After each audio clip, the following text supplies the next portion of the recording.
একটু ভিন্ন ধরনের নির্বাচন বলছেন। আমিও মনে করি আমাদের ইতিহাসে প্রতিদ্বন্দ্বিতাপূর্ণ জেনুইন যে নির্বাচনগুলো হয়েছে, আমাদের তো নির্বাচন এটা ত্রয়োদশ, মানে আগে কাগজে কলমে 12টা নির্বাচন হয়েছে। আসলে নির্বাচন কয়টা হয়েছে খেয়াল করবেন, আমরা নির্বাচন বলার সময় অবাধ, সুষ্ঠু, নিরপেক্ষ এত কিছু বিশেষণ লাগাই। এটা লাগানোর কথা ছিল না। নির্বাচন মানে কিন্তু এগুলো অবাধ, সুষ্ঠু, নির্বাচন বলতে গেলে এগুলো থাকতেই হবে। কিন্তু আমাদের দেশে আবার বিশেষ রকম নির্বাচন হয় বলে আমরা এগুলো যোগ করি।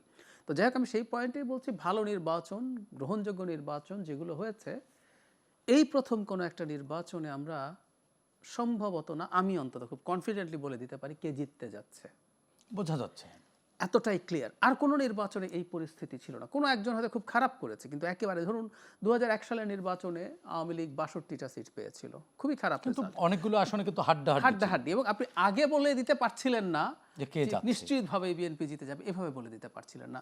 ইভেন 2008 সালে এটা টু সাম এক্সটেন্ট একটা রিগড নির্বাচন, এটা অন্য ফর্মে কারচুপি হয়েছে, বিএনপি খুবই খারাপ রেজাল্টও দেয়া হয়েছে তাকে, কিন্তু জনগণ বুঝতে পারে, কিন্তু আগে বোঝা যায়নি যে এটা এই পরিস্থিতি হতে পারে। এই প্রথম আমরা এইভাবে বলতে পারছি। সো এই পয়েন্ট অফ ভিউতে তাহলে বোঝাই গেল যে জামাত কেমন করতে পারে, জামাত এবং তার নেতৃত্বাধীন দল। জামাত ইসলামী যে ভালো করবে না তার আমি একটা প্রমাণ দিই। আমি একটা জিনিস একটু পড়ি একটা পোর্টাল থেকে। কিছুদিন আগে জামাত ইসলামী তার দল নিয়ে জনাব তারেক রহমানের সাথে বৈঠকে গিয়েছিলেন। এটি শোক প্রকাশ করতে গিয়েছিলেন বেগম খালেদা জিয়ার। তারপর আমাদের সৌজন্য সাক্ষাৎকার হয়েছে।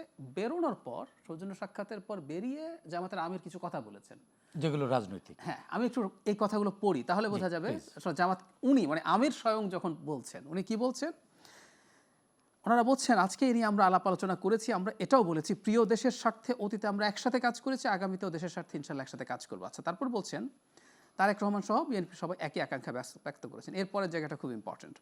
আমরা বলেছি যে 5টা বৎসরের জন্য জাতির স্থিতিশীলতার স্বার্থে, একটা সুন্দর পরিবেশ ফিরিয়ে আনার স্বার্থে আমরা সবাই মিলেমিশে ভালো কোনো চিন্তা করতে পারি কি না, সেটাও আমাদের চিন্তা করা দরকার, একটা চিন্তার স্থিতিশীলতার জন্য। আমি খেয়াল করেন, শেষে বলছেন, আমরা এটাও বলেছি নির্বাচনের পর সরকার গঠনের আগেই আমরা বসবো, খোলা মনে কথা বলবো, জাতির জন্য আমরা চিন্তা করব, জাতির জন্য সিদ্ধান্ত নেব। তো নির্বাচনের পর সরকার গঠনের আগে আবার বসবেন বলছেন, স্থিতিশীলতার জন্য 5 বছরের জন্য কিছু করতে পারি কি না, একটা গ্যাপ আছে।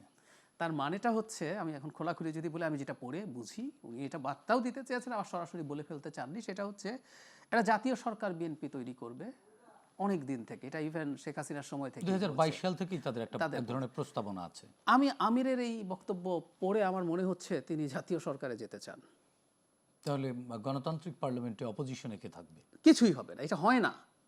উনি যেটা চাইছেন, এই আলাপ কেউ কেউ করার চেষ্টা করছে, আমি এটাকে শুরু থেকে খুব স্ট্রংলি নেগেট করি যে এটা হয় না বাংলাদেশ। তার মানে জাহিদ ভাই, যদি ওনার বক্তব্যে এটি আউটকাম হয়, তাহলে নির্বাচনের কি দরকার? একদম একদম তাই। এবং একটা গণতান্ত্রিক সিস্টেম কাজ করে, সরকারি দল, বিরোধী দল, এবং বিরোধী দলের চাপে সরকারি দলকে থাকা উচিত, এবং বিরোধী দল শক্তিশালী থাকা উচিত। যেমন 14 সালের পরে আমরা পার্লামেন্টে কিন্তু বিরোধী দল দেখেছি, আমরা বের করতে পারিনি যে কে বিরোধী দল, কে সরকারি দল। তার চেয়ে জরুরি কথা এই যে আপনি আগে ভাগে বলে দিতে পারছেন মোটামুটি, তার মানে কি পরাজয় এক ধরনের পরাজয় মেনে নেয়? আমি তাই দেখছি। এবং উনি বিরোধী দলেও থাকতে চাচ্ছে না, তার মানে আমি ধারণা করি ওনার সংখ্যাটাও এত ছোট হতে পারে বলে তিনি ভয় করছেন, মানে বুঝে ফেলেছেন যে এই সংখ্যা নিয়ে, আমার ইন্টারপ্রিটেশন এরকম, মানে এই সংখ্যা নিয়ে বিরোধী দল হওয়াটাও তাদের জন্য প্রবলেম্যাটিক হবে। এখন বিপদ কোন জায়গায় হয়েছে, বিশেষ করে অনলাইনে জামায়াতে ইসলামী, ছাত্র শিবির, এদের কিন্তু খুবই ভাইব্রেন্ট প্রেজেন্স আছে।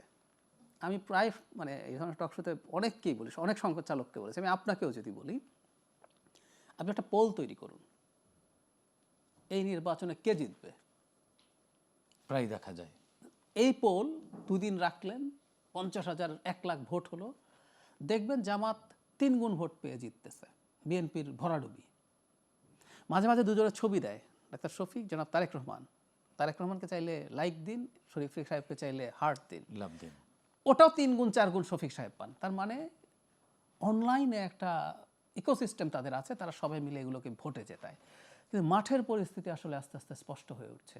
এবং খেয়াল করুন, মাঠের পরিস্থিতি যদি এরকম হয়, ছাত্র সংসদ নির্বাচনগুলো তো আসলে ফেসবুকে হয় না, ওটা হয়নি, এবং ওটার সাথে কি এই নির্বাচন তুলনা করা যায়? একেবারেই না, কোনোভাবেই না। যে পয়েন্টগুলোর কারণে তারা ওখানে জিতেছেন তার কোনো কিছুই এখানে আসলে এক্সিস্ট করে না।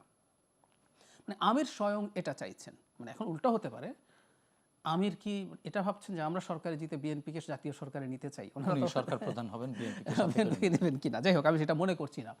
সো পারসেপশন হচ্ছে এখন এই জায়গায় এসে দাঁড়িয়েছে জামাত, আমার আমার আমার ধারণা মতে জামাত আসলে একা নির্বাচন করতেও চায় না, এই নির্বাচনটাই সবাই মিলেমিশে করতে চেয়েছিল। এবং এই ধরনের পরিবেশ নিশ্চিত না হওয়া পর্যন্ত নির্বাচন নিয়ে যে তাদের মধ্যে এক ধরনের সন্দেহ সংশয় ছিল এবং নানান রকম বাহানার কথা বলছিলেন, লোয়ার হাউসে পিআর লাগবে, ওটা অনেকগুলো লাগবে, সেটা লাগবে, ডটস এক্স্যাক্টলি এগুলো করে। সো সেই জন্য আমি মনে করি জামাত ইসলামী বেশ ডিজাস্টারাস একটা ফল সম্ভবত করতে যাচ্ছে, এটা আরো বাড়তে পারে কিভাবে। তাহলে যে সরকার বলছে বারবার যে একটি ঐতিহাসিক নির্বাচন, এই নির্বাচনের মাধ্যমে বাংলাদেশের 100 বছরের সিদ্ধান্ত হবে, তাহলে সেটি নিয়ে তো প্রশ্ন তোলার সুযোগ তৈরি হয়ে যায়। না, প্রশ্ন যে নির্বাচনটা যদি ভালো হয়, এখন সরকারের কাজ তো কাউকে জেতানো বা হারানো না, সরকারের কাজ হচ্ছে এমন একটা নির্বাচন, আমরা কি কতগুলো ক্রাইটেরিয়া থাকে, সব প্রার্থী কি ফ্রিলি ক্যাম্পেইন করতে পেরেছেন, কেউ যদি আচরণবিধি ভাঙে ও বড় দলের বলে তাকে ছাড় দেওয়া হয়েছে, ভোটাররা কি নির্ভয়ে ভোট কেন্দ্রে যেতে পেরেছেন, ভোট কি ঠিকমতো কাউন্টেড হয়েছে, রেজাল্ট কি ঠিকমতো ঘোষিত হয়েছে। সরকারের কাজ কিন্তু এগুলো। এতে যদি কথার কথা কোন একটা দল 300 সিটে 300 সিট পায়, এটা সরকারের দেখার ব্যাপার, এটা চমৎকার নির্বাচন হবে।